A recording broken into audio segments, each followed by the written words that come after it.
Hello everyone. Today I am here with first session on contracted pelvis and cephalopelvic disproportion, shortly called CPD. Let's see first what is it. What is its definition?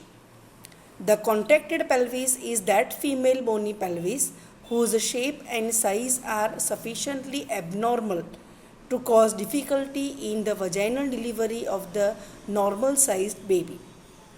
Normally, for the vaginal delivery, for the vaginal birth, the fetus should pass through the mother's birth passage.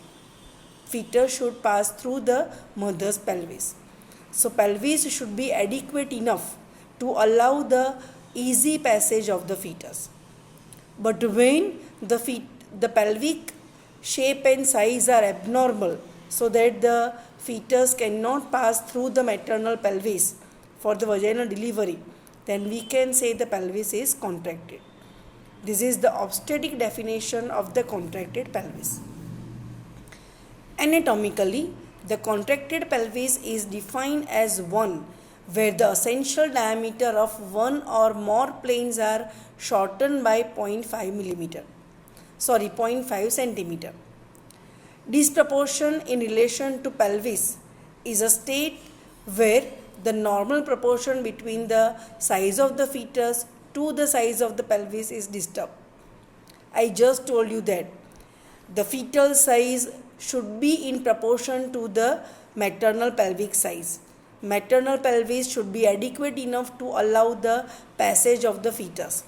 That means pelvis should be larger, it should be broader than the fetal size, right? Then only we can say that both the parts are in proportion. The fetus as well as the maternal pelvis, they are in the proportion, so the fetus can easily pass through the maternal pelvis.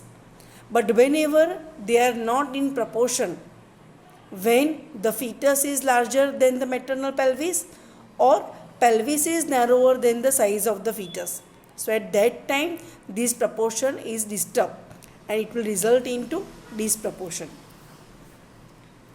Now, cephalopelvic disproportion. Cephalo is the head, it is the fetal head.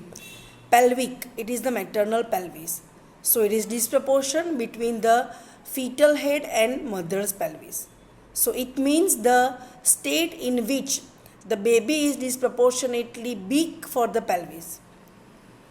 Fetus becomes bigger than the pelvis, and this happens due to contracted pelvis with average size baby. Pelvis is contracted, fetus is average size, but because the pelvis is contracted, relatively the fetal size becomes larger, and this will lead to CPD. Another reason is large baby and normal pelvis. Here the pelvis is adequate, pelvis is normal sized, but the fetus is larger in the size. So, relatively the pelvis becomes contracted, and that's why it will result into CPD. The third condition is combination of both above mentioned factors. That means pelvis is also contracted and the fetus is also large size. So, when both the factors are present, it will also lead to CPD, that is cephalopelvic disproportion. As the fetal head is the largest part of the fetus, it is more important to know whether the greatest diameter of the head passes through the different planes of the pelvis. Why we are concerned about the passage of the head? Because the head is the largest part of the fetal body. That's why we are concerned with the passage of the fetal head. If the fetal head can pass through the maternal pelvis, rest of the body can easily pass through it. No difficulty will occur then. That's why we are more concerned with the passage of the fetal head. And the fetal head should pass through the different planes of the pelvis. CPD may occur at pelvic brim, at mid-pelvic plane, or at pelvic outlet. Pelvic brim is also called pelvic inlet. So, disproportion can occur at the pelvic inlet level, that is pelvic brim level. It may occur at mid-pelvic plane and can also occur at the pelvic outlet level. If it is absent at pelvic brim, then usually, but not always, also absent at mid pelvic plane. That means when the disproportion is absent at brim, it is mostly also absent at the pelvic brim plane, mid pelvic plane. But that is not the rule. It will not occur always. This means if it is absent at brim, it may also be present at the mid pelvic level, right? On the contrary, if outlet contraction is there, it is rarely without mid pelvic contraction. That means outlet contraction always occur following the mid pelvic contraction. That means mid pelvic contraction, if not present, you will also not find outlet contraction. So CPD is also not present at the outlet plane. Now the incidence of this condition. It is 5% in India, 1% or less in the Western countries. Why the incidence is reducing? Because the girls are getting taller. The CPD is more common with the short stature. Contracted pelvis is more common with the short stature. And as the girls are developing more nowadays, they are becoming more taller nowadays, contracted pelvis will not be easy to get. And that's why the incidence of the CPD is reducing day by day. Now the causes of contracted pelvis. There can be different groups in the causes, like developmental defect. It may be minor defect in the shape of the pelvis. You know which are the shape of the pelvis. Pelvis may be gynecoid, platypelloid, android or anthropoid. The normal female pelvis is gynecoid type of the pelvis. So when you find any abnormality, any defect in the shape of the pelvis, it will lead to contracted pelvis. Defects may be there due to nutritional deficiency. So that comes under developmental defect. The contracted pelvis may occur due to the congenital causes.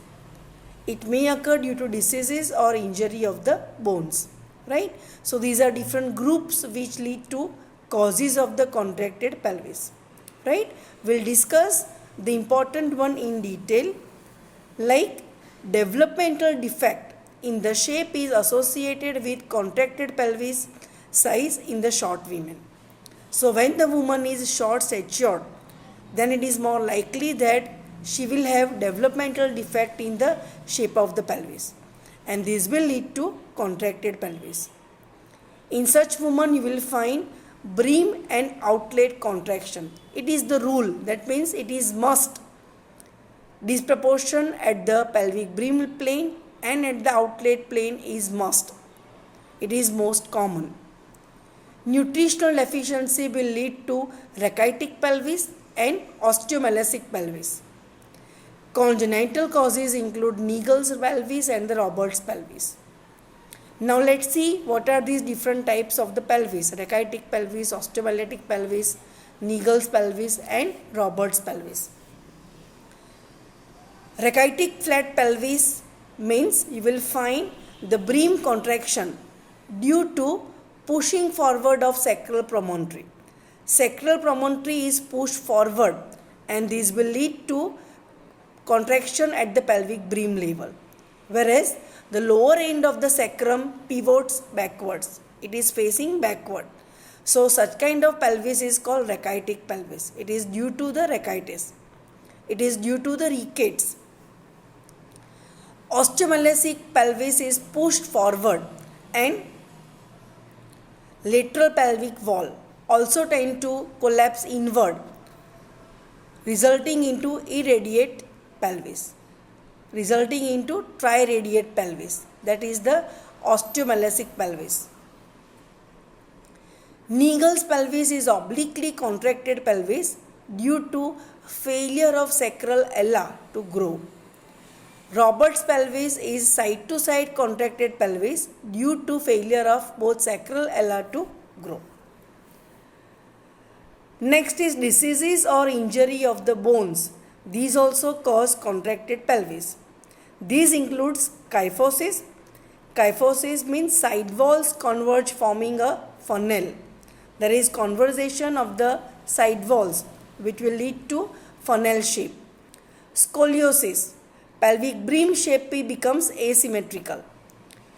Spondylolisthesis or spondylolisthesis, forward curvature of vertebra over a lower segment.